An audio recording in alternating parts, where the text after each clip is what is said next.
વીતે સૌ કૃષ્ણ રજનીઓ ગયો રાજતો ચંદ્ર નમાવે શિર કર જોડી જનોર તારી આનંદ ભજો સહજાત્મની મૂર્તિ ચહુસ જાત્મપદ સ્ફૂર્તિ રટણ સહજાત્મનો ચિત્તે રહો સહજાત્મ જાગૃતિ સકલ મંગલમહી મંગલ પ્રથમ મંગલ ગણુ જેને ગણુ તે પંચ પરમેષ્ઠી નમું છું ભાવથી તેને ગણું છે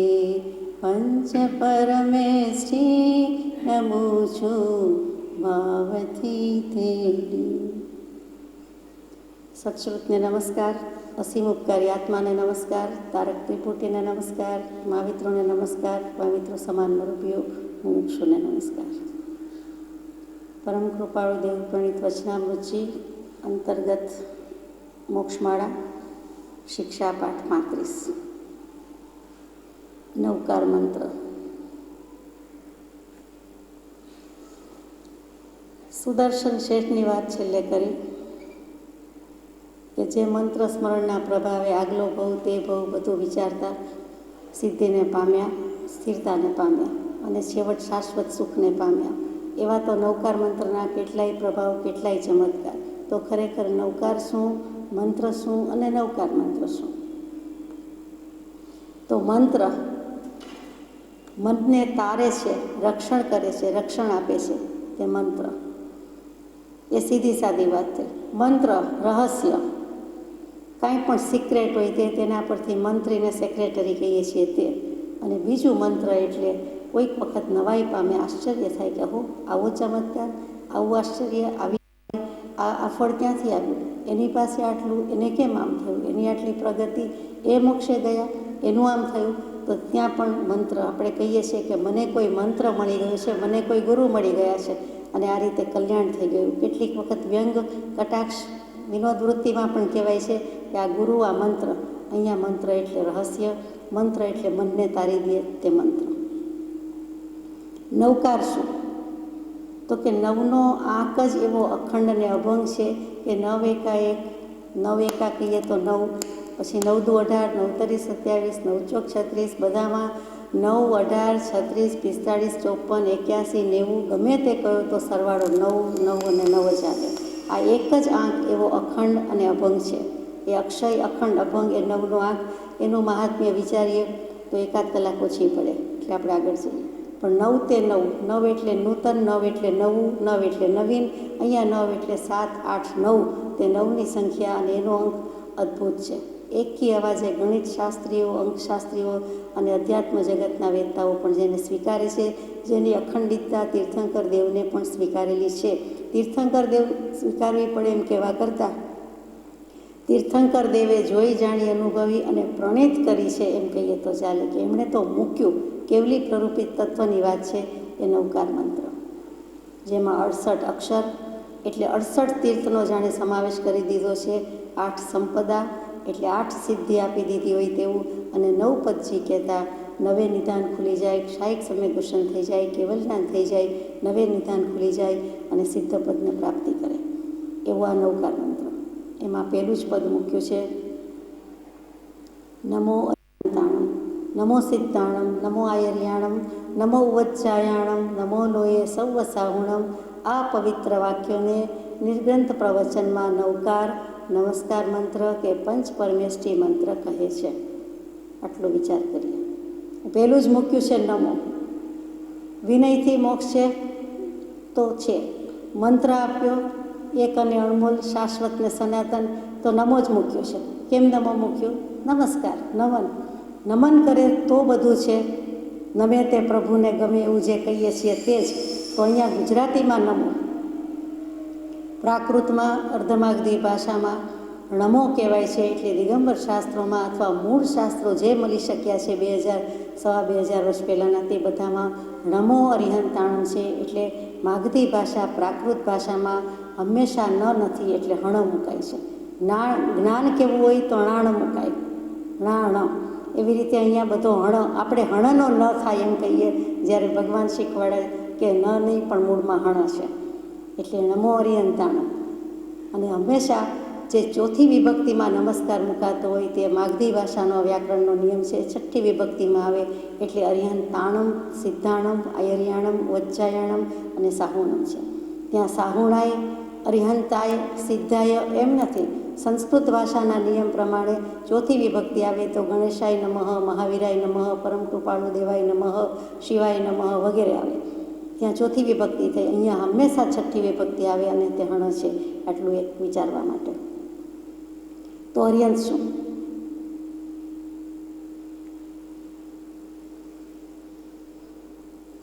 અરિ કર્મરૂપી દુશ્મન. અરિ એટલે દુશ્મન, અને દુશ્મન એટલે શત્રુ, અને શત્રુ એટલે ભગવાનને શત્રુ, વેરી, કર્મ કંઈ હોય નહીં તો એને હણી નાખ્યા છે, તે અરિહંત છે. એટલે એ જૂનોને જાણીતો અર્થ કે કામ, ક્રોધ, માન, મોહ, મદ, મત્સર એ ષડ રીપુ છે, તે વેદાંત દર્શનથી છે. બાકી જૂની રીતે જોઈએ, જૂનાગમની રીતે જોઈએ તો ખરેખર તો ક્રોધ, માન, માયા, લોભ છે, કષાય છે, તે ચારેયનો ક્ષય કરી નાખ્યો, સંપૂર્ણ ક્ષય કરી નાખ્યો, તે અરિહંત છે. એટલે ત્યાં રી આવ્યું તો રી એટલે શું? તો કે જૂનાગમમાં શત્રુ અને દુશ્મનને હણવાની વાત ને એવું હોય, પોતાને નથી, પણ આ તો ખરાબ છે, ખોટા છે, કરવા જેવા નથી, લેવા જેવા નથી, એટલે એની સાથે દુશ્મની છે, શત્રુતા છે, બરોબર છે. પણ પછી એને હણવા એમ જૂનાગમમાં ગમતું નથી, કેવું ઠીક લાગતું નથી. તો ત્યાં ભગવાન બીજી રીતે કહે છે કે અરુહંત પણ કહે છે, અરહત પણ કહે છે. આપણે પહેલાં વિચાર કરીએ કે અરિહંત શું? તો કે અરિ એટલે દુશ્મન, પણ એકલું રી લઈએ તો ત્યાં રી રસ્વ છે. તો રી રસ્વ છે એટલે રી પરથી જ જે કંઈ છે તે સનાતન સત્ય છે, સત છે, ઋત છે, આખું ચક્ર છે, સમસ્ત વિશ્વ છે. તો એક ભેદે નિયમ એ જ આ જગતનો પ્રવર્તક છે. એ નિયમ, એ સત, એ સત્ય, એ પરમ સત્ય, એ ઋત.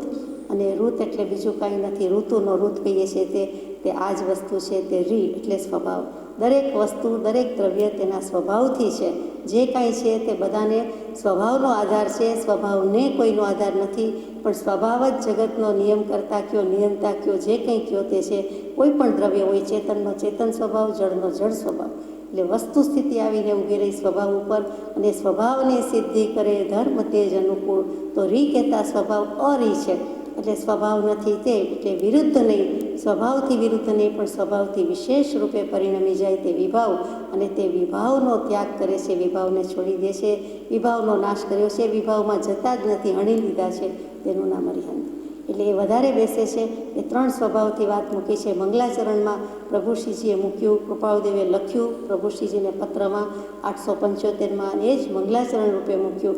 એટલે જ્યાં નવકાર મંત્રની જગ્યાએ જ ત્રણ સ્વભાવની વાત મંગલાચરણમાં મૂકી દીધી છે, અને તે જ આવ્યું.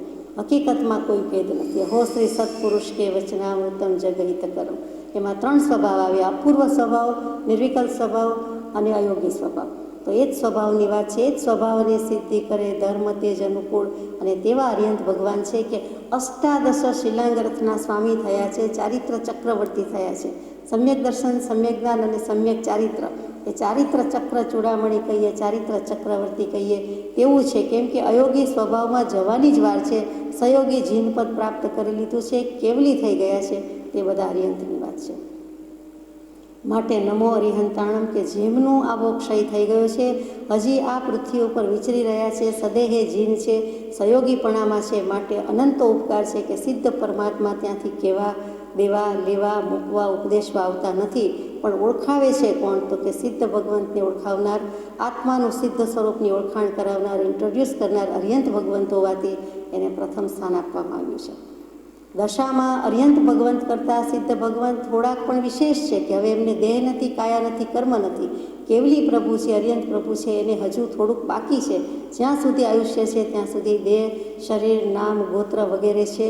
એટલા માટે તે દશામાં બીજો નંબર હોવા છતાં, ઓળખાવનારા હોવાથી અને સહયોગીપણામાં હોવાથી, પ્રત્યક્ષપણામાં હોવાથી તેમનો વિશેષ ઉપકાર છે. એટલે નમો અરિહંતાણમ, પહેલાં નમસ્કાર એમને આપ્યા. કેવલી પ્રરૂપિત તત્વ કોણ કહે છે? કેવલી કોણ? તો કે અર્યંત. અર્યંત કોણ? તો કે કેવલી. એ બંને કોણ? તો કે એનો વિચાર કરવાનો છે કે 7 પ્રકારે તીર્થંકરની, અર્યંતની, કેવલીની વાત આવે. કેવલી કેટલા પ્રકારે, અર્યંત કેટલા પ્રકારે? તો 7 પ્રકારે. તીર્થંકર 7 પ્રકારે નહીં કહ્યા જાય, અર્યંત કેવલી 7 પ્રકારે કહ્યા જાય. કેવી રીતે? તો કે કેટલાક તીર્થંકર દેવને 2 કલ્યાણક હોય છે, કેટલાકને 3 કલ્યાણક હોય છે, કેટલાકના 5 કલ્યાણક હોય છે. એટલે 2, 3, 5 ઇઝી ટુ રિમેમ્બર. 2, 3, 5 કલ્યાણકના કરનારા જે તીર્થંકર દેવ છે તે બધા જ કેવલી છે. કેટલાક તીર્થંકર દેવને 2 જ કલ્યાણક કેમ હોય, કેટલાકને 3 કેમ હોય? તો કે તે જ ભવે તીર્થંકર નામ ગોત્ર ઉપાર્જન કરે એટલે ગર્ભ કલ્યાણક કે ચ્યવન કલ્યાણક એ રહેતું નથી. ચ્યવન અને ગર્ભ કલ્યાણક નીકળી જાય છે, જન્મ કલ્યાણક નીકળી જાય છે. જન્મ્યા પછી એ તીર્થંકર નામ ગોત્ર તે જ ભવે બાંધે એવા પણ તીર્થંકર થયા છે, થાય છે.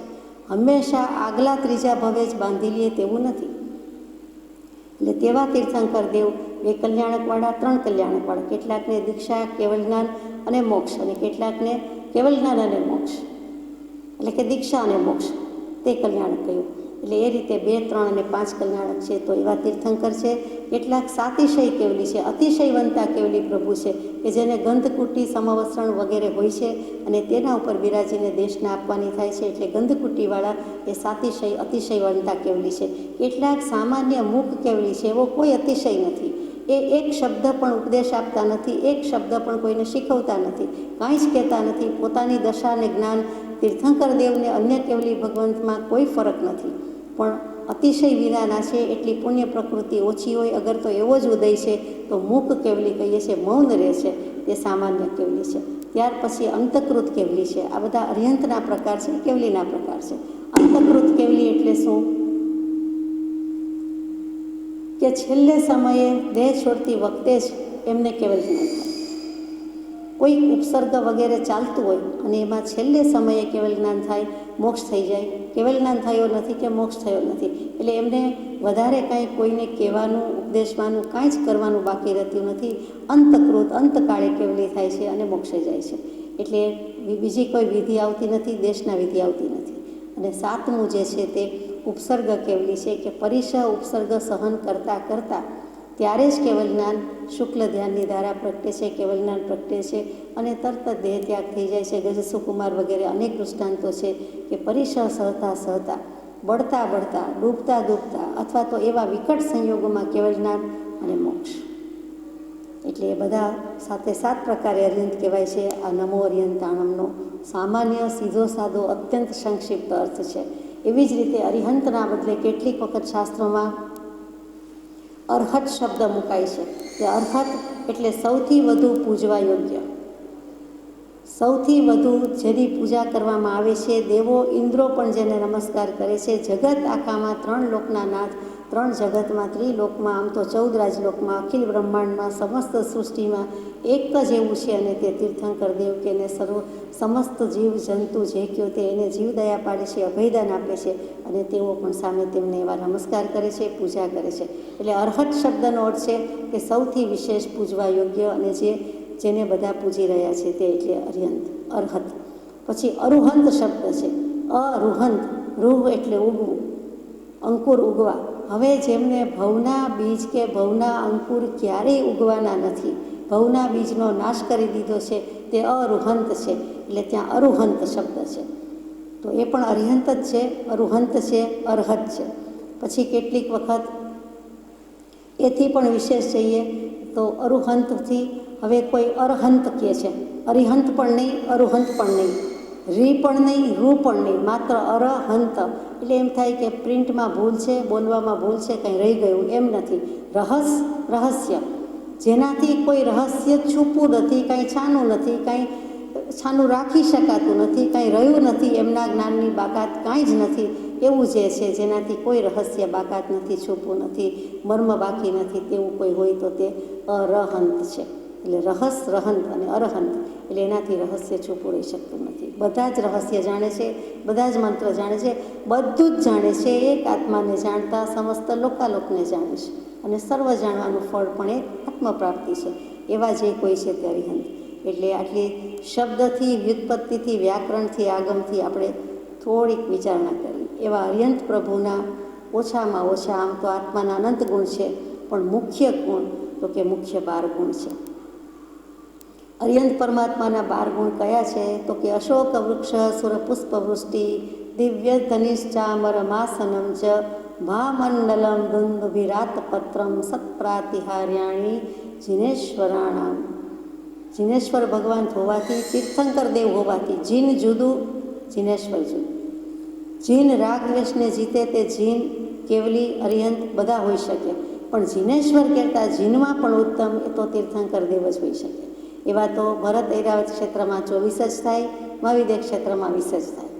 કેવલી તો અનંત હોઈ શકે છે અને થયા છે, પણ અર્યંત પણ અનંત અને ઘણા થઈ ગયા છે. પણ મુખ્યપણે જો કહેવું હોય, ગણતરીમાં આવી શકે એવું કહેવું હોય તો ખુદા કહીએ છીએ તે તીર્થંકર. બધા ખુદા છે, બધા ભગવાન છે, બધા પરમાત્મા છે, પણ જીનેશ્વર શબ્દ આવે, અગર જીનેન્દ્ર આવે એટલે તીર્થંકર દેવને જ લાગવું પડે છે.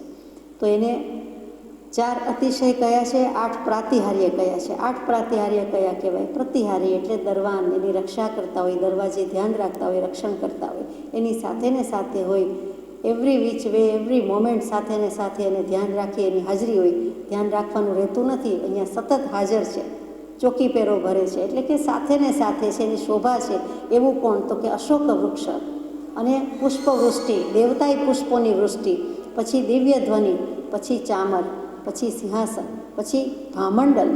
આભામંડલ કે પ્રભામંડલ, જે પાછળ ચકચકતું સૂર્ય જેવું હોય છે તે, એ આપણે જેને અત્યારે મનુષ્યના મુખમંડળ ઉપર આભા કહીએ છીએ, ઓરા કહીએ છીએ, તે જ આભામંડળ, તે જ પ્રભામંડળ તીર્થંકર દેવની પાછળ હોય છે. અને સૂક્ષ્મ જીવ હોય તો તેના તેજ સહન કરી શકે છે, સહન કરી શકે માટે જ પાછળ છે. અને સહન કરીને સુગ્ન હોય, પ્રાજ્ઞ હોય તો તેને પોતાના 7 કે 9 ભવ પણ તેમાં દેખાઈ જાય છે. એવો તીર્થંકર દેવનો અતિશય છે, મહિમા છે. અને સામે જીવ એવું ઉપાદાન તૈયાર હોય તો એટલું થઈ શકે છે. પછીનું જે છે દુંદુભી, કેવલ જ્ઞાન થાય છે ત્યારે દુંદુભી નાદ થાય છે. પછી સાથે ને સાથે હોય છે, એટલે કે મ્યુઝિક બેન્ડ, આત્માનું સંગીત પૂરેપૂરું વાગી ગયું છે, અનાહત નાદ પૂરેપૂરો બજી ગયો છે, તો એ દુંદુભી પણ સાથે હોય છે. આ પ્રમાણે 8 પ્રાતિહાર્ય એમની સાથે હોય છે. બીજા 4 અતિશય કયા કયા? તો કે અપાય અપગમ અતિશય. અપાય એટલે દુઃખ, અપગમ એટલે દૂર જતું રહ્યું છે તે. એમની આજુબાજુમાં 7 ઇતિ, 7 ઉપદ્રવો હોઈ શકે જ નહીં. એવા મહામારી, કોલેરા એવા કોઈ ભયંકર રોગ પણ ન થઈ શકે, પ્લેગ વગેરે ન હોઈ શકે, દુષ્કાળ વગેરે ન હોઈ શકે. એમના સમયમાં, એમના અરસામાં, એમની નજીકમાં એટલા 7 ઇતિ, 7 ઉપદ્રવ હોઈ શકે નહીં, યુદ્ધ ન થાય વગેરે. તો એ બધું એમનો પ્રતાપ છે. અપાય અપગમ, જીવોના દુઃખ દૂર કરવા માટેનો જે અતિશય છે, અતિશય શક્તિ છે. બીજી બધી શક્તિ, એમની શક્તિ પાસે પાણી ભરે છે, રાધર સૂઈ જાય છે, તેનું નામ અતિશય. અતિ અને શય, શી શેતે, બીજું બધું પાણી ભરે કયો, બીજું બધું ભૂ ભરે, બીજું બધું સૂઈ જાય છે, એટલે કે એનું કાંઈ ચાલતું નથી, તેટલો અતિશય છે. પછી અપાય અપગમ પર અતિશય, પછી બીજો છે જ્ઞાન અતિશય. એ જ્ઞાન અતિશયમાં શું આવે? અનંતું જ્ઞાન છે, કેવલ જ્ઞાન છે, એટલે એ જ્ઞાન પાસે બીજું કોઈ જ્ઞાન ટકતું જ નથી, એમાં બધું સમાઈ જાય છે. અને તે જ્ઞાનને કારણે તેમની જે કોઈ વાણી છે તેનો અતિશય એ વચન અતિશય છે. માત્ર કેવલ જ્ઞાન હોવાથી, nothing but knowledge, full of knowledge, એક આત્માનું જે કેવન સેવન કરી રહ્યા છે તેવા કેવલ જ્ઞાની ભગવાન, અને તે અર્યંત પરમાત્મા હોવાથી તેમનો જે વચન છે એ વચનનો પણ અતિશય છે. એટલે 34 પ્રકારના અતિશયયુક્ત વાણી, 35 પ્રકારની વાણી અને 1000 અષ્ટ ઉત્તમ લક્ષણ ગુણે કરી સહિત છે કહીએ છીએ. તે 34 અતિશય અને વાણીના 35 ગુણ. એની કોઈક વખત વાત લઈશું. 107મો પાઠ જીનેશ્વરની વાણી આવે ત્યારે લેવા વિચાર છે, આપણે સાથે વિચારીશું. તો તે વચન અતિશય. અને અહીંયા કહ્યું છે ચોથો અતિશય પૂજા અતિશય, એ સૌથી વધારે પૂજવા યોગ્ય હોવાથી એનું પૂજન નહીં કરીએ તો કોનું કરીશું? અને પૂજા અતિશયમાં વાત આવે, એક જ વાત કહી દઉં કે એમના તીર્થંકર દેવના જમણા પગના અંગૂઠામાં એનો પણ નખ નાખી ફેંકી દેવાની વસ્તુ કહેવાય તેવું. તો એ અંગૂઠાનું જેટલું તેજ છે, નખ જેટલું, નખના એરિયા જેટલું તેજ છે, એની સામે સ્વર્ગલોકના, દેવલોકના બધા જ ઇન્દ્રો, જે સમ્યક દૃષ્ટિ ઇન્દ્રો છે તેના પણ આખું બધું જ ઘરેણાનું, આભૂષણનું, રત્નોનું, પોતાનું બધું તેજ લાવો તો પણ ઝાંખવું પડે એટલું એમનો પ્રકાશ છે, એટલું તેજ છે, કેમ કે નથિંગ બટ નોલેજ છે. એકમાત્ર જ્ઞાન, જ્ઞાન અને જ્ઞાન છે. વળી તે શરીરમાં નિગોદ વગેરે નથી, એટલે તેજસ્વી શરીર છે, ઔદારિક જ શરીર છે, આપણને મનુષ્યોને છે તેવું જ શરીર છે, તેમ છતાં નિગોદ જતી રહી હોવાથી આટલું ઉત્તમ શરીર છે અને પૂજવા યોગ્ય છે. એટલે અપાય અપગમ, જ્ઞાન અતિશય, પૂજા અતિશય, વચનાતિશય, એટલે 8 પ્રાતિહાર્ય અને 4 અતિશય, એ 8 ને 4 12 એક અર્યંત પ્રભુના ગુણ છે. આ બધા ગુણની વાત લેવી પડે એવું છે, કેમ કે નવકાર મંત્રમાં 108 ગુણ ગણાવ્યા છે. કંટાળો આવે તો માફ કરજો. અર્યંત પ્રભુ પછી સિદ્ધાત્માના ગુણ ગણાવ્યા છે. સિદ્ધ પ્રભુના 8 ગુણ છે. કયા 8 ગુણ છે? તો કે અનંત જ્ઞાન, અનંત દર્શન, અવ્યાબાદ સુખ, અનંત ચારિત્ર, અક્ષય સ્થિતિ, અરૂપીપણું, અગુરુ લઘુત્વ અને અનંત વીર્ય. આ 8 પ્રકારના ગુણ છે. 8 પ્રકારના કર્મો છે, એનો ક્ષય થઈ જાય છે, એની સામે 8 ગુણ પ્રગટે છે. 8 દોષ જતા રહે છે, 8 કર્મ જતા રહે છે, એટલે સામે પ્રગટ્યા તે 8 ગુણ છે. નાનાવર્ણ્ય કર્મનો ક્ષય થતાં અનંત જ્ઞાન, દર્શનાવર્ણ્ય કર્મનો ક્ષય થતાં અનંત જ્ઞાન, અનંત દર્શન, વેદનીય કર્મનો ક્ષય થતાં અવ્યાબાદ સુખ, મોહનીય કર્મનો ક્ષય થતાં અનંત ચારિત્ર, આયુષ્ય કર્મનો ક્ષય થતાં અક્ષય સ્થિતિ, નામ કર્મનો ક્ષય થતાં અરૂપીપણું, ગોત્ર કર્મનો ક્ષય થતાં અગુરુ લઘુત્વ અને અંતરાય કર્મનો ક્ષય થતાં અનંત વીર્ય. આ સિદ્ધ પરમાત્માના 8 ગુણ છે. સિદ્ધ શું? 8 કર્મોનો, સમસ્ત કર્મોનો ખાત્મો બોલાવી દીધો, ક્ષય કરી નાખ્યા. કૃત્સ્નમ કર્મ ક્ષયો મોક્ષ, અને સિદ્ધ શિલામાં બિરાજમાન છે તે. પણ સિદ્ધ એટલે શું? રિયલાઇઝ કરવું, ઓળખવું, પરિચય પામવો, સાબિત કરવું.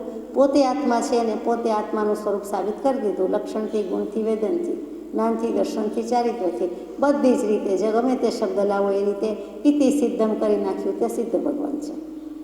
બધું જ માંડ્યું અને છેલ્લે કહી દીધું કે આ પ્રમાણે છે, આ પ્રમાણે કહું છું અને આ પ્રમાણે જઉં છું. હું તો આત્મા છું, સિદ્ધ થઈ ગયો, સ્વરૂપ સિદ્ધ થઈ ગયો, અને હવે સ્વરૂપ સિદ્ધે વિચરી વિરામે, હવે આરામ વિરામ કરવાનો છે. બધું જ પતાવ્યું. અનંતકાળમાં ઘણા કામ કર્યા, પણ હવે નિવૃત્તિ છે, શાશ્વત સનાતન સમયની નિવૃત્તિ છે, અને સિદ્ધ શિલા પર વિરાજમાન છું. તે સિદ્ધ.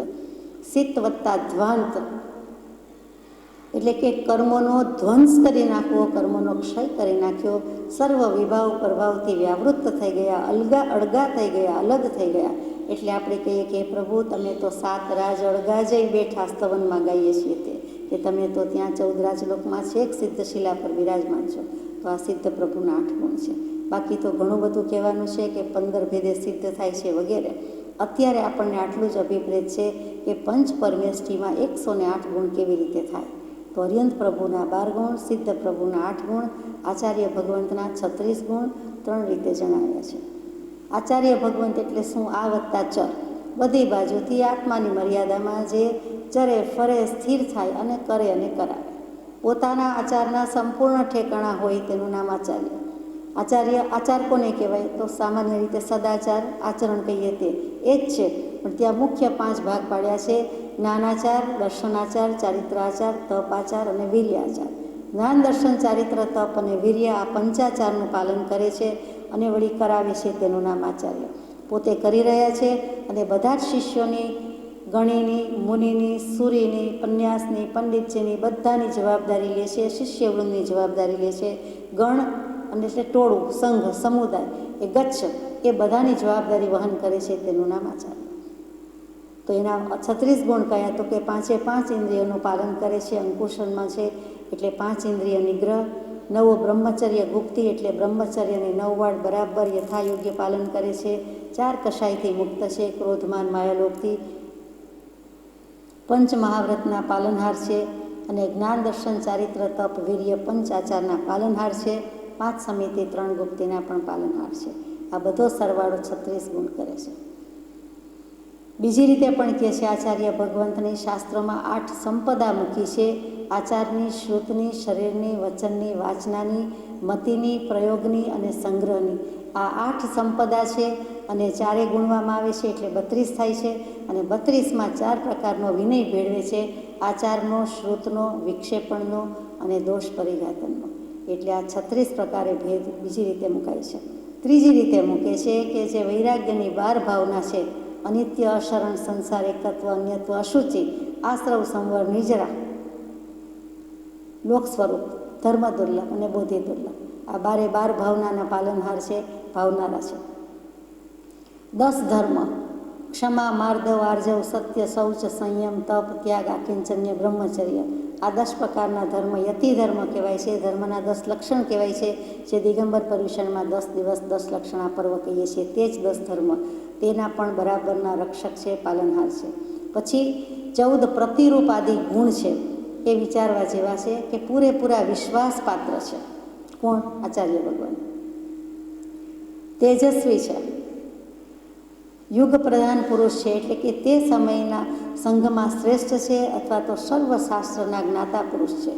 મધુર વચનના બોલનારા છે, ગંભીર ધૈર્યના રાખનારા છે, ઉપદેશમાં તત્પર હોય છે, કોઈ દિવસ આળસ કંટાળો આવતો નથી. બીજી વખત પૂછે, 10મી વખત પૂછે તો પણ કંટાળા વિના જવાબ આપે છે. ઉપદેશ આપવામાં તત્પર છે, સમજાવવામાં તત્પર છે. જે શાસ્ત્રોમાં લખ્યું છે તે શ્લોક પ્રમાણે જ ગુજરાતીમાં કહેવાય છે, ઘરનું નથી. અવિસ્મૃતિ, એ તો ભૂલી ગયા, ભૂલી જવાયું, આ ખ્યાલમાં જ ન રહ્યું એવો એમની ડિક્શનરીમાં શબ્દ નથી. એવું કંઈ ભૂલકણાપણું નથી, એવું ભૂલી જવાપણું નથી. અવિસ્મૃતિનો ગુણ છે. પછી સૌમ્ય, ખીજાઈ જાય, ગુસ્સાવાળી મુખમુદ્રા નથી, હંમેશા શાંત અને સૌમ્ય છે. સંગ્રહશીલ છે. શેનો સંગ્રહ કરે છે તે વિચારવાનું છે, તો કે શીલનો, સદ્ગુણનો સંગ્રહ કરે છે.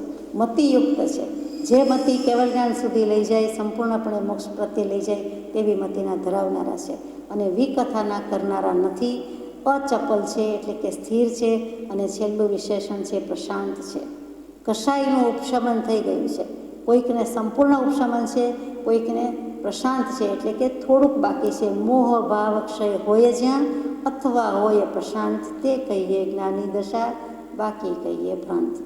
એટલે કાં તો સંપૂર્ણ કશાયનો ક્ષય તો કેવલ જ્ઞાન છે, થવું હોય એ રસ્તે છે, સંપૂર્ણ સહજાત્મ સ્વરૂપની પ્રાપ્તિ તોર્યંત અને સિદ્ધ. પણ આચાર્ય ઉપાધ્યાય મુનિને થોડી ઘણી પ્રાપ્તિ છે, સમ્યક દર્શન તો છે જ, એટલે સહજાત્મ સ્વરૂપની પ્રાપ્તિ તો છે જ, પણ સહજાત્મ સ્વરૂપની દશા છેક કેવલ જ્ઞાન થાય ત્યાં સુધી ટકાવી શકતા નથી, નિર્વાહી શકતા નથી, મેન્ટેન કરી શકતા નથી. ત્યાં સુધીનું જે સ્ટેજ છે તે આચાર્યનું, ઉપાધ્યાયનું, અગર સાધુ સાધ્વી કે મુનિપદનું. તો અહીંયા આચાર્યની વાત કરતા હતા. આ 36 ગુણના ધરનારા છે. આ જ વસ્તુ દિગંબર આમનાયમાં 12 તપથી લે છે. 6 આભ્યંતર અને 6 બાહ્ય તપ, એટલે 12 તપનારા છે, 10 ધર્મના આચરનારા છે, 5 આચારના પાળનારા છે, 6 આવશ્યકના કરનારા છે અને 3 ગુપ્તિના પાલનહાર છે. એમ ટોટલ 36 ગુણના પાલનારા છે. સરવાળે બધું એક જ છે. શબ્દનો ભેદ આવે, કોઈ આ રીતે કરે, કોઈ આ રીતે કરે, પણ વસ્તુમાં, મૂળ વસ્તુમાં, વસ્તુ સ્થિતિમાં ભેદ નથી. તે આ 36 ગુણના ધરનારા આચાર્ય ભગવાન. ત્યાર પછીની વાત મૂકી છે ઉપાધ્યાય. આચાર્યની ડિગ્રી વધુ કહેવાય કે ઉપાધ્યાયની ડિગ્રી વધુ કહેવાય? ચોથું પદ ઉપાધ્યાયનું છે, ત્રીજું પદ આચાર્યનું છે. તો આચાર્ય વિશેષ કહેવાય કે ઉપાધ્યાય વિશેષ કહેવાય?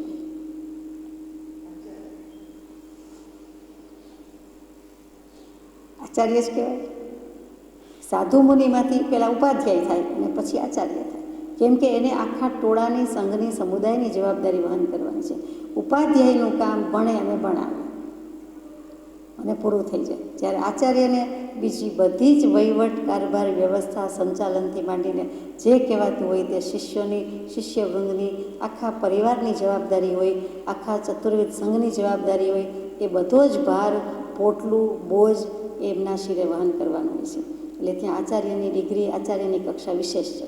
તો હવે ઉપાધ્યાયના 25 ગુણ છે તેની વાત, કે 11 અંગ, 12 ઉપાંગ, ચરણ 70 અને કરણ 70, એ રીતે એમના 25 ગુણ ગણાવ્યા છે. તો 11 અંગ કયા?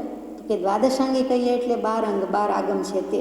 તો અહીંયા 11 અંગ એટલે કયા? તો કે શ્રી આચરાંગજી, સુવેડાંગજી, ઠાણાંગજી, સમવાયાંગજી, ભગવતી સૂત્રજી. ભગવતી સૂત્રજીનું બીજું નામ છે વિવાહ પ્રજ્ઞપ્તિ અથવા વ્યાખ્યા પ્રજ્ઞપ્તિ. 6ઠું જ્ઞાતા ધર્મ કથા, 7મું ઉપાસક દશાંગ, 8મું અંતગળ દશાંગ, 9મું અનુત્તરો ભવાઈ, પછી 10મું વિપાક સૂત્ર, 11મું પ્રશ્ન વ્યાકરણ અને 12મું દૃષ્ટિવાદ. એ 12મું દૃષ્ટિવાદ અંગ આજે વિલુપ્ત છે, લુપ્ત છે, વિચ્છેદ ગયું છે. એટલે 2,500 વર્ષ પહેલાં હશે, હવે આપણી પાસે કોઈ પાસે નથી, ક્યાંય નથી. એટલે 11 અંગ બોલાય છે. ખરેખર દ્વાદશાંગી એટલે 12 અંગ લખાયા હતા.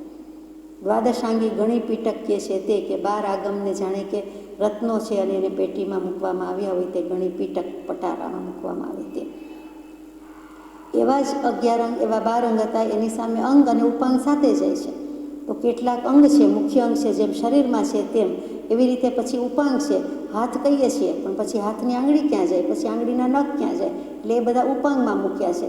એવી રીતે 12 અંગ સામે 12 ઉપાંગ. તો એના નામ તો કે ઉવાઈ સૂત્ર, રાયપસેણી સૂત્ર, જીવાભિગમ સૂત્ર, પન્નવણા સૂત્ર, જંબુદીપ પ્રજ્ઞપ્તિ, ચંદ્ર પ્રજ્ઞપ્તિ, સૂર્ય પ્રજ્ઞપ્તિ, નિર્યાવલ્લિકા, કપ્પવડિંસિયા, પુફિયા, પુફચુલિયા અને વનની દશા.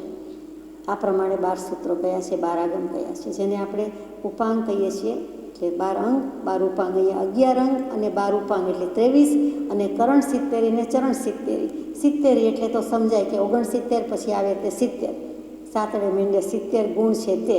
અને ચરણ અને કરણ મૂક્યા છે. તો ચરણ 70 એટલે ચારિત્રના જે 70 ગુણ છે તે, અને કરણ 70 પણ ચારિત્રનો જ ભેદ, પણ કરવાના ગુણ હોય તેવી રીતે મૂક્યું છે. હંમેશા કરવામાં આવતું હોય તે ચરણ 70, અને પ્રયોજન હોય ત્યારે કરવાનું આવે તે કરણ 70. જેમ કે હંમેશા સ્વરૂપનો જ લક્ષ્ય રાખવો, ઉપયોગ જ રાખવો, આત્માના ભાવમાં જ રહેવું તે ચરણ 70 છે. એની આજ્ઞા છે કે હંમેશા મંત્ર સ્મરણ કરવું આજ્ઞા છે. આપણે વિધિપૂર્વક સામયિક કરીએ ત્યારે બોલીએ, ભક્તિમાં આવીએ ત્યારે બોલીએ, તો એ પ્રયોજન છે, સમયનું પણ પ્રયોજન છે.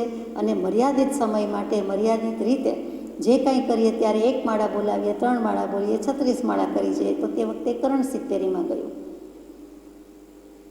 જમવાનું બનાવીએ અને જમીએ, એમાં જે જમીએ છીએ તે કરણ 70માં જાય. જમવાનું બનાવીએ અને એ કમાવા માટે કે વસ્તુ લાવવા માટેનો જે સમય પુરુષાર્થ, તો તે ચરણ 70માં જાય.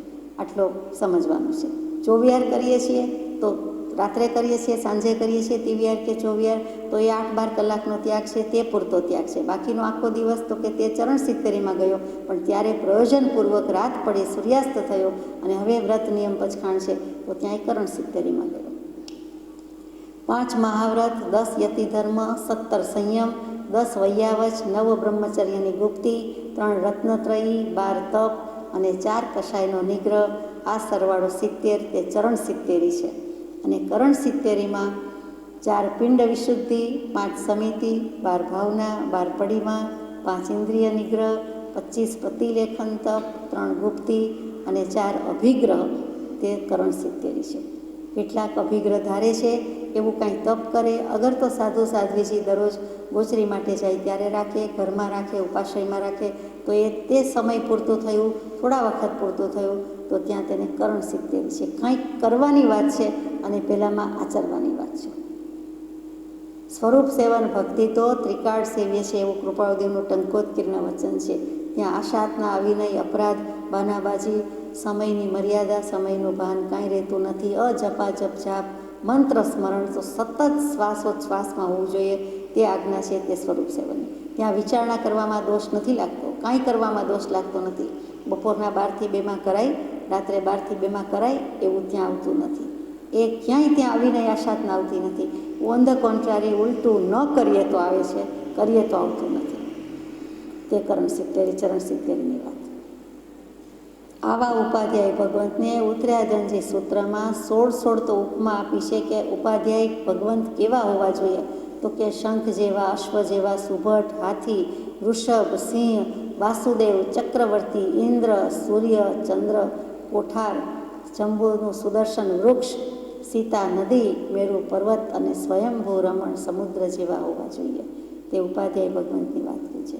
એટલે ગુણ જેવા તેવા નથી, માત્ર અર્યંત અને સિદ્ધ બોલી જઈએ, પણ આચાર્ય ઉપાધ્યાયના ગુણ પણ ઓછા નથી, જેવા તેવા નથી. ત્યાર પછીની વાત લઈએ. છેલ્લું પદ છે પંચપરમેષ્ઠીમાં, તે સાધુ પદ. તે સાધુના 27 ગુણ. શ્વેતાંબર આમનાઈમાં સાધુના 27 ગુણ અને દિગંબર આમનાઈમાં સાધુના 28 ગુણ કહેવામાં આવે છે. ત્યાં એક ગુણ વધારે મૂક્યો છે. આપણે સાધુના મૂળ ગુણ 28 લખીએ છીએ, આપણે 27 મૂક્યા છે, શ્વેતાંબર આમનાઈથી મૂક્યા છે. તો મુખ્ય ગુણ શું? તો તો કે સંતોષશીલ સમતા ચ સત્યમ સુક્તિ સદાચાર સુસંગતિ ચ યેષામ સકારા કિલ સંતિ સપ્ત સાધુ સદા વેત્તિ જગતિ વિરહ.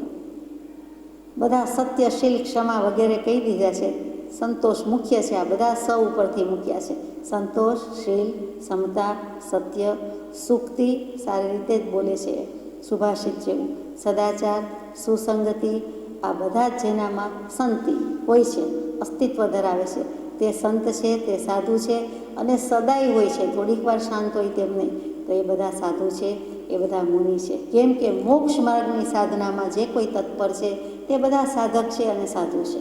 એમ સાધુનો તો વિશાળ અર્થ થાય છે કે જે સાધના કરે છે, જે આત્માની રત્નત્રયની મોક્ષ માર્ગની સાધના કરે છે, તે બધા જ સમ્યક દૃષ્ટિને પણ ત્યાં સાધુ કહી દીધા છે અને જે તત્પર છે તે બધાને સાધુ કહી દીધા છે. પણ સાધુના 27 ગુણમાં થોડુંક વિશ્લેષણ કર્યું છે એ વિચારીએ. પંચમહાવ્રતના પાલનાર તો છે જ, છકાઈ જીવના રક્ષણ કરનારા પણ છે જ, રાત્રિ ભોજન ત્યાગના કરનારા છે, 5 ઇન્દ્રિય નિગ્રહ છે, લોભનો ત્યાગ છે. એનો અર્થ ક્રોધમાન માયાનો ત્યાગ છે એમ નહીં, પણ પરિગ્રહનો ત્યાગ છે, એટલે લોભનો ત્યાગ છે એ અર્થમાં કહ્યું છે. પછી ક્ષમાના ધારણ કરનાર છે, ચિત્તની નિર્મલતા છે, વિશુદ્ધ રીતે વસ્ત્ર પરિલેહન કરે છે, સંયમના માર્ગમાં પ્રવૃત્તિ છે, એટલે કે 5 સમિતિ 3 ગુપ્તિને બરાબર જાળવીને રાખે છે, જતન કરે છે. કેમ કે સંયમનું પાલન કરે છે એટલે અષ્ટ પ્રવચન માતા કહેવાય છે. અકુશલ અશોભિત મન વચન કાયાની પ્રવૃત્તિનો ત્યાગ કરે છે, એટલે કે અશુભ મન વચન કાયાના યોગ પ્રવર્તાવતા નથી. મન વચન કાયાના યોગ હંમેશા શુભ પ્રવર્તાવે છે. શુભ ભાવ વડે મન શુદ્ધ કરો, નવકાર મહાપદને સમરો. અને 3 ગુપ્તિના પાલનહાર છે એ તો આવી ગયું. એટલે આ રીતે 27 ગુણના ધારક છે તે સાધુ છે, સાધ્વીજી છે, મુનિ છે. આ બધાનો સરવાળો ગણો, 12, 8, 36, 25 અને 27 તો 108 ગુણ થાય છે. આ પવિત્ર વાક્યોને નિર્ગ્રંથ પ્રવચનમાં નવકાર મંત્ર કહેવાય છે. શું કામ કહેવાય છે આગળ લઈએ છીએ. નમસ્કાર મંત્ર કહેવાય છે કે પંચ પરમેષ્ઠી મંત્ર કહે છે. પરમ કૃપાળુદેવ કહે છે તે વાંચીએ. અરહંત ભગવંતના 12 ગુણ, સિદ્ધ ભગવંતના 8 ગુણ, આચાર્યના 36 ગુણ, ઉપાધ્યાયના 25 ગુણ અને સાધુના 27 ગુણ મળીને 108 ગુણ થયા. અંગૂઠા વિના બાકીની 4 આંગળીઓના 12 ટેરવા થાય છે અને એથી એ ગુણોનું ચિંતન કરવાની યોજના હોવાથી 12 ને 9 ગુણતા 108 થાય છે.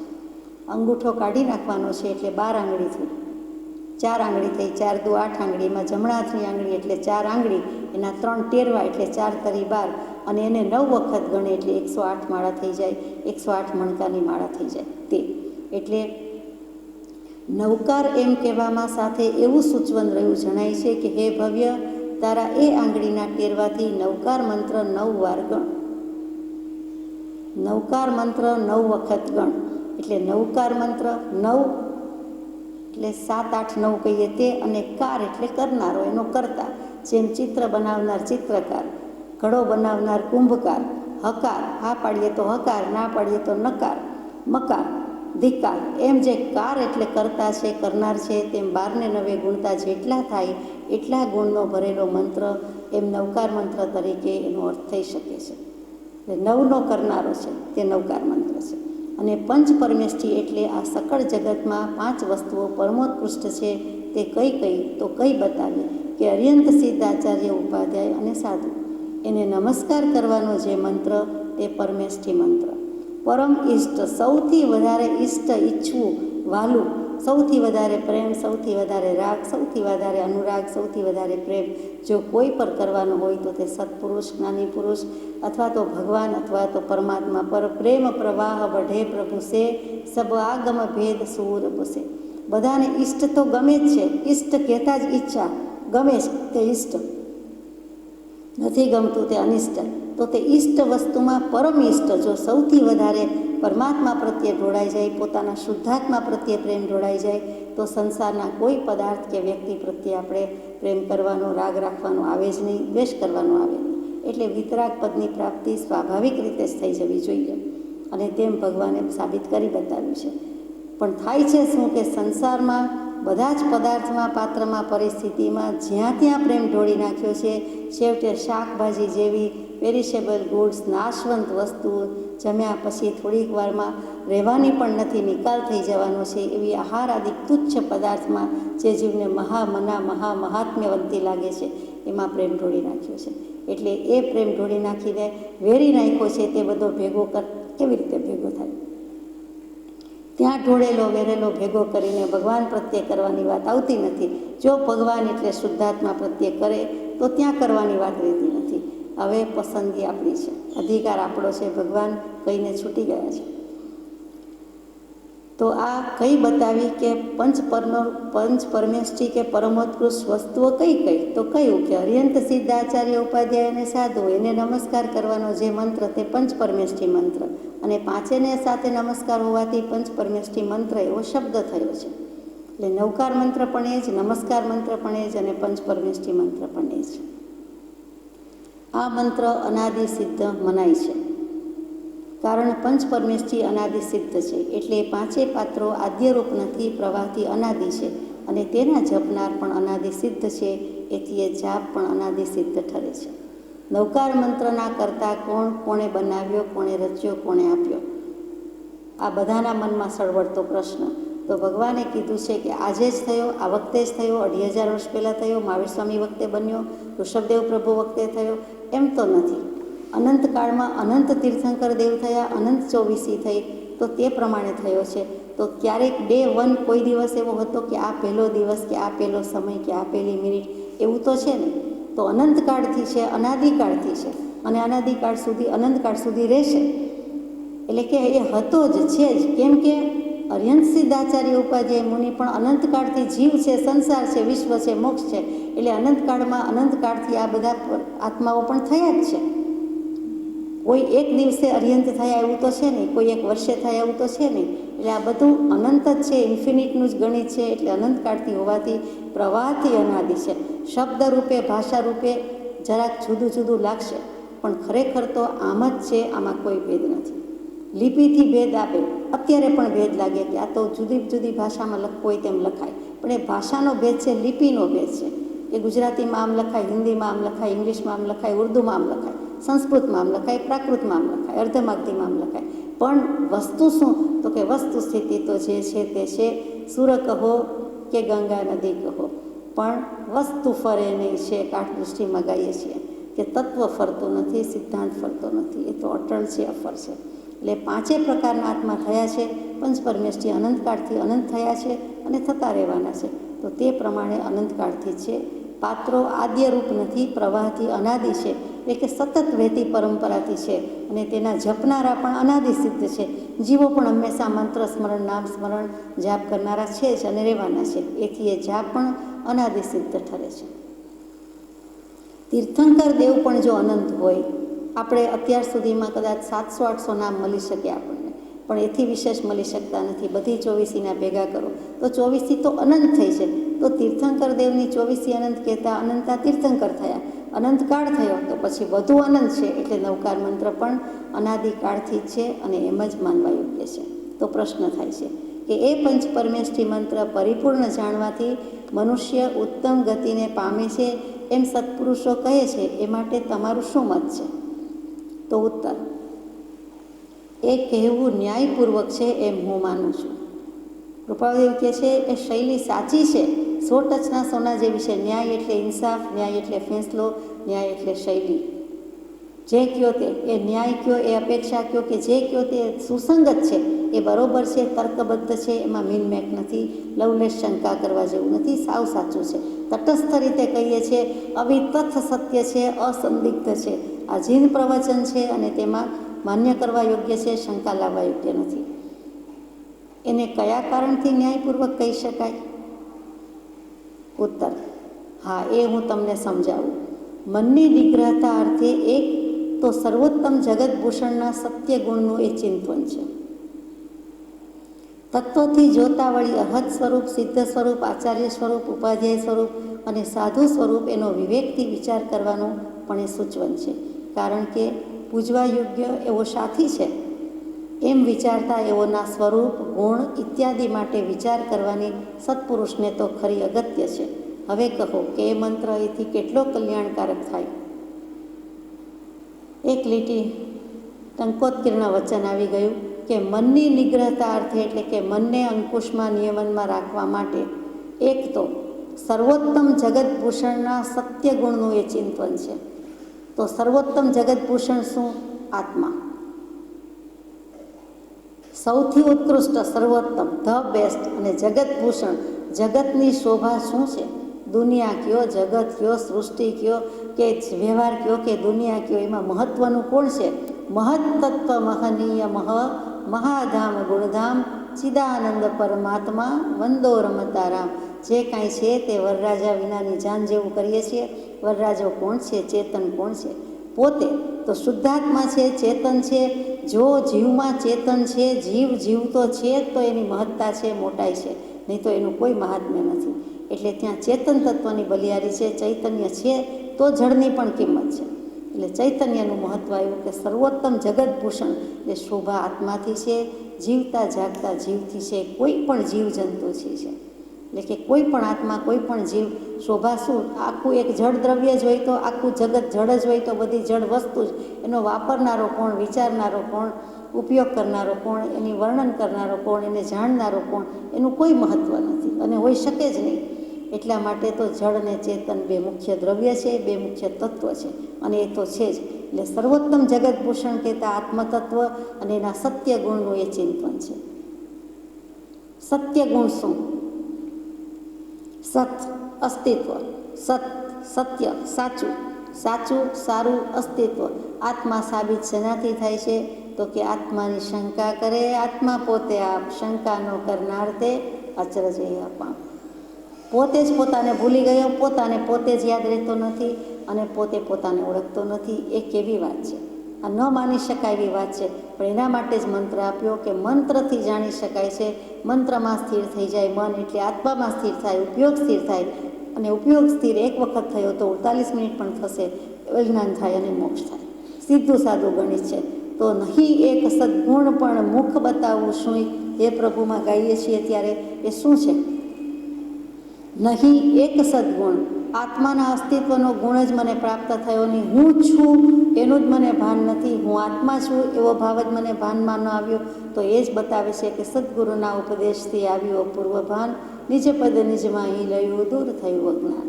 એટલે ત્યાં સત્ય ગુણ કહેતા અસ્તિત્વનો ગુણ, પોતાનું અસ્તિત્વ પોતે સાબિત કરવાનું છે. હું આત્મા છું. 6 પદમાં પેલું જ આપ્યું છે આત્મા છે. આત્મા છે. પઢેલા પોપટની જેમ બોલીએ કે બધા આત્મા છે, હું પણ આત્મા છું, બરાબર છે, આત્માનું અસ્તિત્વ છે, એમ નહીં. બધું છે.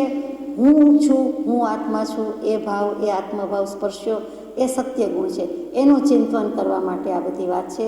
તો મન નિગ્રહ મારીએ એટલે કે મનના ઉપર કંટ્રોલ રહે, સંકલ્પ વિકલ્પ ન થાય, એ તરંગ મોજા ન ઉઠે.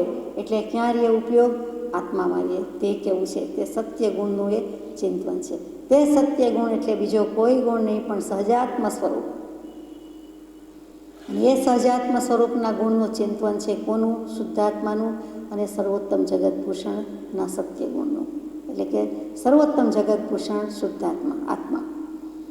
એટલે અહીંયા સહજાત્મ સ્વરૂપ ધીમેકથી આવી ગયું છે, ગર્ભિત રીતે આવી ગયું છે. તત્વથી જોતા વળી અરહત સ્વરૂપ, સિદ્ધ સ્વરૂપ, ઉપાધ્યાય, આચાર્ય અને સાધુ સ્વરૂપ એના વિવેકથી વિચાર કરવાનું પણ એ સૂચન છે કે અર્યંતનું સ્વરૂપ શું? એટલે તો આપણે વિચારણા કરી, અર્યંતનો અર્થ વિચાર્યો. સિદ્ધ શું? સ્વરૂપથી સિદ્ધ થયા છે. પોતે આત્મા છે, પોતાનું આત્મ સ્વરૂપ છે, સાબિત કરી બતાવ્યું તે સિદ્ધ. આચાર્ય કેવી રીતે કરી બતાવ્યું? આચરણાથી, સદાચરણથી, પવિત્ર આચરણથી અને પંચાચારનું પાલન કર્યું તે. પછી ઉપાધ્યાય ભગવંત પોતે ભણ્યા અને પોતે બીજાને પણ ભણાવ્યું, શીખ્યા અને શીખવાડ્યું તે ઉપાધ્યાય. ઉપઅધિ બાજુમાં બેસીને ભણાવે તે. તો એનો પણ વિચાર કરવાની વાત આવી. એમાં પણ કેટલા ગુણ હોવા જોઈએ અને એ પૂજવા યોગ્ય સાથી છે. તો એમ વિચાર કરવા માટે તેઓના સ્વરૂપ, ગુણ વગેરેનો વિચાર કરવાની અગત્યતા બતાવી. અને તેમ કરતાં કરતાં એટલા ભાવ આવ્યા પછી આપણને તે નવકાર મંત્રનું મહાત્મ્ય વધારે વેદાય અને એ કલ્યાણકારી છે એમ સ્પષ્ટતા થઈ જાય છે. અને કોઈ જ સાબિતીની જરૂર રહેતી નથી. ઓટોમેટિકલી પોતે જ સાબિત કરી શકે છે, કરી બતાવે છે. તો પ્રશ્નકાર કહે છે સત્પુરુષો મોક્ષનું કારણ નવકાર મંત્રને કહે છે એ આ વ્યાખ્યાનથી હું પણ માન્ય રાખું છું. પોતે ને પોતે પરમ કૃપાળુ દેવ ગુરુના મુખે મુકાવે, શિષ્યના મુખે મુકાવે. પોતે જ શિષ્યની રીતે લખે, પોતે જ ગુરુની રીતે મૂકે. એ જમાનો પણ હતો અને ગુરુ શિષ્યના સંવાદથી લખવાની શૈલી અદ્ભુત હોય છે. આમ પણ મંત્ર કહેતા જ ગુરુ શિષ્યના સંબંધો સાબિત થાય છે કે ગુરુ શિષ્યને જે શીખવાડે, જે આપે તે મંત્ર, અને તે ગુરુ શિષ્યનો સંબંધ પ્રસ્થાપિત થાય છે. મંત્ર એટલે ત્યાં માતા પિતાને સંતાનનો સંબંધ સાબિત થતો નથી. મંત્ર બોલતા જ ત્યાં ગુરુ શિષ્ય. વ્યવસાય વ્યાપારનો હોય, જે તે કેરિયરનો હોય, તો એમાં પણ ગુરુ શિષ્ય કે આ શું મંત્ર છે કે જેથી આ વેપારમાં સિદ્ધિ થઈ ગઈ છે, અથવા તો આ પ્રમાણે આગળ ભણ્યા છો, અગર તો આ પ્રમાણે શીખ્યા છો, કે આ પ્રમાણે એમાં સાક્ષર થયા છો કે તજજ્ઞ થયા છો. તો અહીંયા જે રીતે મૂક્યું છે તે પ્રશ્નકારે આપણને સમાધાન થઈ જાય એવું મૂક્યું છે. પ્રવચન સારની એક ગાથા છે, જે જાણતો અરહંતને દ્રવ્ય ગુણ પર્યાયથી, એને દ્રવ્યથી જાણે છે, ગુણથી જાણે છે, પર્યાયથી જાણે છે, અને છેલ્લે તે જાણતો નિજ આત્મને તસુ મોહ પામે લય ખરે. એનો મોહ પણ નાશ પામે છે. મોહ નાશ પામે છે એટલે મોટામાં મોટું કર્મ છે એ તો નાશ પામ્યું, તો મોહનીયનો નાશ થતાં તો કેવલ જ્ઞાન જ થાય. એટલે મોહનીયનો સંપૂર્ણ નાશ થાય છે ત્યારે કેવલ જ્ઞાન થાય છે. જ્ઞાનાવરણીયનો ક્ષય થતાં કેવલ જ્ઞાન થતો નથી. મોહનીય કર્મનો ક્ષય થતાં, એટલે કે દર્શન મોને ચારિત્ર મોહ જતાં કેવલ જ્ઞાન થાય છે. જેવું કેવલ જ્ઞાન થાય છે એટલે દર્શન મોહનીય જતાં અને ચારિત્ર મોહનીય જતાં કેવલ જ્ઞાન થાય છે એમ કહીએ, એટલે જ્ઞાનાવરણીય ત્યારે ને ત્યારે નાશ પામે છે. પણ પહેલું શું છે, થોડીક સેકન્ડ કે એક સમય પણ પહેલું કોણ છે, તો કે મોહનીય કર્મ. એનો ક્ષય પહેલો કરવો પડે છે. એ થાય છે એટલે સ્વાભાવિક રીતે એના ફળરૂપે જ્ઞાનાવરણીય કર્મ પણ ક્ષય થઈ જાય છે, દર્શનાવરણીય પણ ક્ષય થાય છે, અને અંતરાય કર્મ પણ ક્ષય થાય છે. 4 ઘનઘાતી કર્મના ક્ષયમાં પહેલું હંમેશા મોહનીય કર્મનો જ ક્ષય થાય છે.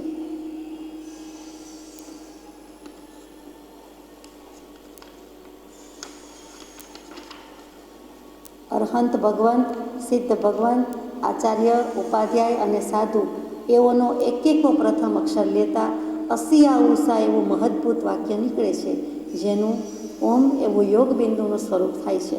માટે આપણે એ મંત્રનો અવશ્ય કરીને વિમળ ભાવથી જાપ કરવો. 5 પરમેષ્ઠી લઈ લીધા. અરિહંતનો અ, સિદ્ધનો સી નથી લીધો. સિદ્ધ એટલે અશરીરી, એટલે અશરીરીનો અ લીધો, અ વત્તા અ થયો, અને પછી આચાર્યનો આ લીધો, ઉપાધ્યાયનો ઉ લીધો, અને સાધુનો મ લીધો. સાધુ સાધ્વીનો સા અહીંયા નથી લીધો, તો મ લે છે ત્યારે અ, આ, ઉ, મ, એટલે એમાંથી ઓમ શબ્દ થયો. એટલે ઓમ એવું યોગ બિંદુનું સ્વરૂપ થયું. અને સાથે સાથે 80 ઉષા. 80 ઉષા તો આપણે બોલીએ જ છીએ. અરિહંતનો અ, સિદ્ધનો સિદ્ધ સી, આચાર્યનો આ, ઉપાધ્યાયનો ઉ, અને સાધુનો સા લીધું. એટલે અહીંયા આપણને 80 ઉષા મંત્ર પણ કહી દીધો. બૃહદ દ્રવ્ય સંગ્રહ જે પરમ કૃપાળુ દેવે 7 મુનિવરોને ઈડરગીરી પર સંભળાવ્યો હતો, તેમાં પણ એક ગાથા આવે છે કે જે 1 પ્રકારે, 3 પ્રકારે, 5 પ્રકારે, 16 પ્રકારે, 35 પ્રકારે આ 35 અક્ષરનું ઉચ્ચારણ કરવામાં આ મંત્રની સિદ્ધિ છે. એટલે કે નવકાર મંત્રની સિદ્ધિ છે. સહજાત્મ સ્વરૂપ પરમ ગુરુ અને નવકાર મંત્રમાં કોઈ ભેદ નથી, બંને એક છે. એ વળી વાત વિશેષ પછી લઈશું. પણ નવકાર મંત્રમાં જેમ પંચતીર્થી સમાય છે, પંચ મહાવ્રત સમાય છે, પંચ પરમેષ્ઠી સમાય છે, તેમ સહજાત્મ સ્વરૂપ પરમ ગુરુ આટલા અક્ષરમાં પણ આ બધું જ સમાય છે.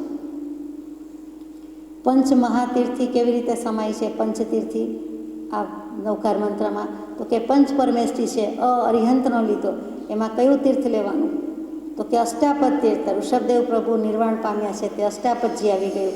સિદ્ધમાં શું લેવાનું? તો કે સિદ્ધાચલ એટલે શત્રુંજયગીરી લેવાનું. આચાર્યમાં શું લેવાનું? આબુજી લેવાનું.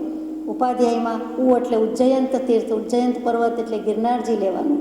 અને સાહુણમ, સૌવ સાહુણમ એટલે સ શબ્દ આવ્યો ત્યાં સમેત શિખરજી લેવાનું. એટલે આ 5 તીર્થ પણ આવી જાય છે. 5 મહાવ્રત તો અનેક રીતે વિચારીએ તો આવી જ જાય છે, સવાલ જ નથી. અને પછી પંચ પરમેષ્ઠી તો પંચ પરમેષ્ઠી છે જ.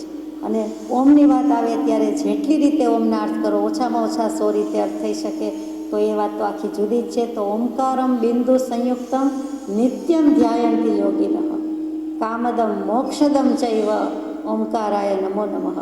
નવકાર મંત્ર એનાથી નાનું સ્વરૂપ વસ્તુતઃ કોઈ ભેદ નહીં, પણ નાના શબ્દોમાં નાની માત્રામાં સંક્ષિપ્ત સ્વરૂપ તે સહજાત્મ સ્વરૂપ પરમ ગુરુ, અને એથી પણ મિની ફોર્મ, એથી પણ ટૂંકામાં ટૂંકું અતિ સંક્ષિપ્ત એ ઓમ છે.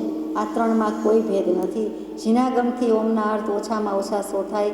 હિન્દુ ધર્મમાં બધાએ એકી અવાજે માન્ય કર્યો છે તે ઓમ તો છે જ. લખવાની શૈલીમાં કદાચ ભેદ છે. જૈન ઓમ જરા જુદી રીતે લખાય છે. ત્રીજી ABCDનો F કે T કરીએ તેવી રીતે લખીએ છીએ, આપણે જાણીએ છીએ, પણ બધું જ માન્ય કરેલું છે એ ઓમકાર. એમાં કામદમ મોક્ષદમ આવ્યું. એ ઈચ્છા પણ પૂરી કરે છે અને મોક્ષને પણ આપનારો છે. એટલે કામ એટલે કોઈ સંસાર સુખની કામના નથી કહેવી, પણ મોક્ષ પુરુષાર્થ છે, અને મોક્ષને પામવા માટે ધર્મ, અર્થ અને કામ પહેલાં છે. ચોથું મોક્ષ મૂકેલું છે, તો કે ધર્મ અને અર્થ, ધર્મ અને કામ, અર્થ અને કામ જે રીતે કોમ્બિનેશન લ્યો તે બધા જ ધર્મયુક્ત હોવા જોઈએ, મોક્ષાર્થી હોવા જોઈએ, આત્મલક્ષ્ય હોવા જોઈએ. તે ઓમ એવું યોગ બિંદુનું સ્વરૂપ થાય છે. આ 80 ઉષામાં 17 મંત્રો ગર્ભિત રીતે રહેલા છે. માત્ર 80 ઉષા. જો કોઈ 80 ઉષા નમ બોલે તો પણ ચાલે, સજાત્મ સ્વરૂપ પરમ ગુરુ બોલે તો પણ ચાલે. એમાં 16 અક્ષરી વિદ્યા રહેલી છે. 16 કહેતા 16 અક્ષરની વિદ્યા રહેલી છે. આ બધું તો બહુ ઊંડું ગણિત છે, બહુ સમજવા જેવું છે. સમંત ભદ્રાચાર્ય જેવા ધુરંધર દિગંબરાચાર્ય થઈ ગયા, એમણે 12 શ્લોકમાં સુંદર ઓમકાર સ્તોત્ર મૂકેલું છે. એમાં પણ આ જ વાત આવે. અને સમરો મંત્ર ભલો નવકાર એ છે 14 પુરવનો સાર. એ જે મુનિ થઈ ગયા વજ્રમુનિ, વજ્રસ્વામી, એ વર્ષોના વર્ષો પહેલાં, અત્યારના વજ્રસ્વામી વજ્રમુનિની, એમણે મહાનિષિદ્ધ સૂત્ર અને એમાંથી જે 14 પૂર્વનો ઉદ્ધાર કરીને જે મૂક્યો તે નવકાર મંત્ર છે. નવકાર મંત્ર એમણે બનાવ્યો, એમણે આ ઉલ્લેખ કર્યો છે, મૂક્યું છે, એ કહેવાય છે મહાનિષિદ્ધ સૂત્રમાં. ખરેખર તો નવકાર મંત્ર આપણે વાંચી લીધું, જાણી લીધું કે કોઈએ બનાવ્યો નથી, અનાદિકાળથી છે, પરંપરિત છે, પ્રવાહમાં છે. આ જ વસ્તુને પૂજ્યપાદ સ્વામીએ દશભક્તિ નામનું સ્તોત્ર લખ્યું, દશભક્તિ નામનું શાસ્ત્ર લખ્યું, નાનકડું શાસ્ત્ર. એમાં નવકાર મંત્રને દંડક કહી દીધો છે. શું કામ? તો કે શ્રાવકની એકેય ક્રિયા આ નવકાર મંત્ર વિના સંભવતી નથી, થઈ શકતી નથી. અને ક્રિયા તો ક્રિયા, ભાવનું મહાત્મ્ય છે, પણ ક્રિયાનું મહાત્મ્ય જે રીતે છે એમાં એને દંડક રીતે મૂકી દીધો કે એક દંડક. પહેલાં 24 દંડક જુદા, આ દંડકનો અર્થ અહીં જુદો છે. 24 દંડકને 4 ગતિને 84 લક્ષ જીવયોનીમાં પરિભ્રમણ કરી રહેલા આપણે જીવો, એને આ દંડકનો અર્થ જુદો થાય છે. અહીંયા દંડક વિના કંઈ થઈ શકતું નથી, એટલે દશભક્તિ. દંડક શું? મન વચન કાયાના યોગ. દંડ ત્રિદંડેણ કહીએ છીએ, તો મન વચન કાયાની ગુપ્તિ પણ હોય, દંડ પણ હોય, યોગ પણ હોય. એ જેના વિના, એટલે કે મન વચન કાયાના યોગ જેના વિના પ્રવર્તી શકતા નથી, તે નવકાર મંત્ર. એ જ વસ્તુને પરમેષ્ઠી ગીતા લખી, યશો વિજયજી ઉપાધ્યાયજી થઈ ગયા, તેમણે લખી. એમને સ્વરૂપ સમજાયું એટલે લખ્યું કે પરમેષ્ઠી ગીતા. એ આખું શાસ્ત્ર લખ્યું છે. એટલે બધાએ લખવામાં કંઈ બાકી રાખ્યું નથી. સુદર્શન શેઠમાં પણ નવકાર મંત્રનો પ્રભાવ હતો. ઇતિહાસની આરસીમાં, જીનાગમમાં, પહેલાં, આજે કે ભવિષ્યમાં નવકાર મંત્રના કે સજાત્મ સ્વરૂપ મંત્રના પ્રભાવનું, મહાત્મ્યની વાત તો અઢળક છે. કોઈને મંત્ર સ્મરણના પ્રભાવની વાત ન ખબર હોય એવું નથી. એટલા બધા દૃષ્ટાંતો મૂકેલા છે. પાર્શ્વનાથ પ્રભુએ સાપ સાપીણી નાગ નાગીણીને બળી રહ્યા હતા, ધૂણીમાં ધકી રહ્યા હતા, અને બળતા જોઈને બચાવ્યા, અને તે વર્તે નવકાર મંત્રનું સ્મરણ આપ્યું, શુદ્ધાત્મ સહજાત્મ સ્વરૂપનું સ્મરણ આપ્યું. તો એ નવકાર મંત્રના પ્રભાવથી કે સહજાત્મ સ્વરૂપના ભાનથી તે જ નાગ નાગીણી નરકગામી જ હોઈ શકે છે નિયમથી, પણ ત્યાં અપવાદ આવ્યો અને એ દેવ થયા, ધર્મેન્દ્ર પદ્માવતી થયા. એ આ મંત્રનો પ્રભાવ છે. શું દેનારા, શું સાંભળનારા. મંત્ર કોના શ્રી મુખેથી ઉચ્ચારાયો હતો? તો કે પાર્શ્વ પ્રભુના. તો પાર્શ્વ પ્રભુ જ્યારે બોલતા હોય, એમના શ્રી મુખેથી નવકારનો નાદ હોય, ત્યારે સામો માણસ એમાં લયલીન ન હોય તો જ નવાય. એ ડૂબી ગયા, એ ભૂલી ગયા, ભાન ભૂલી ગયા અને બચી ગયા. તો એણે કેટલી બધી ગતિ ફેરવી નાખી, લેશિયા બદલી નાખી. તો કે શબ્દનો એ પ્રભાવ છે, મંત્રનો પ્રભાવ છે. એના દેનારાનો, બોલનારાનો અત્યંત પ્રભાવ છે, શુદ્ધાત્માનો જ પ્રભાવ છે. પણ શુદ્ધાત્મા અને શુદ્ધ મંત્ર અને શુદ્ધ ભાવથી, અને સાંભળનારે પણ શુદ્ધ ભાવથી સાંભળ્યો હશે તો જ એ ધર્મેન્દ્ર પદ્માવતી તરીકે દેવગતિમાં જાય. એવું જ સમળી વિહાર ભરૂચમાં, ગુજરાતમાં ભરૂચમાં એક સમળી વિહાર નામનું મંદિર છે. શકુનિકા વિહાર કહેવાય છે, સમળી વિહાર છે.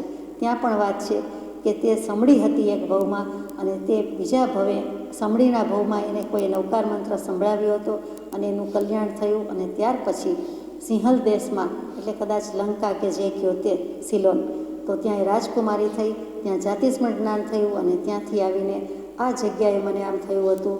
એટલે ત્યાં ભરૂચમાં એણે સમડી વિહાર એટલે કે શકુનિકા વિહાર એના ઘરનાએ પોતે એ રીતે બંધાવ્યો હતો. આપણે જાણીએ છીએ એ જીનનું મંદિર મોટું છે ત્યાં, નામ જ સમડી વિહાર કહેવાય છે. તો કે સમડીનો ભવ એટલે આ કાળમાં પણ બની શકે છે. અને એમાંથી આ રીતે તરત જ સિંહલ દેશના રાજકુમારીનો ભવ એટલે કે મનુષ્ય ગતિ મળી તિર્યંશમાંથી તરત જ. અને ત્યાં જાતિસ્મરણ જ્ઞાન થયું. ત્યાં કોઈક છીંક ખાધીને નમોરિયંતાણમ ગોડ બ્લેસ યુ બોલતા હશે, એક્સક્યુઝ મી કહેતા હશે, એમ કોઈ નમોરિયંતાણમ બોલ્યું અને પૂર્વભવનું જ્ઞાન થયું. આ મંત્ર મેં સાંભળ્યો છે અને તરત જ ત્યાં જવું છે, બધું યાદ આવ્યું, સ્થળ શોધી કાઢ્યું, ભરૂચમાં પધાર્યા અને તે પ્રમાણે મંદિર બાંધ્યું. તો અંતમાં નવકાર મંત્રની વાત કરીએ તેટલી થોડી છે. નહીં એહ સમાન સુમંત્ર કહો, ભજીને ભગવંત ભવંત લહો. પ્રભુશ્રીજી કૃપાળદેવ તે વખતે એમ જ ગવડાવતા પ્રભુશ્રીજી કે નવકારની બદલે સહજાત્મ સ્વરૂપ પદને સમરો, કેમ કે બેમાં કોઈ ભેદ નથી, બંને એક જ છે. નમસ્કાર સમો મંત્ર શત્રુંજય સમો ગિરી, વીતરાગ સમો દેવો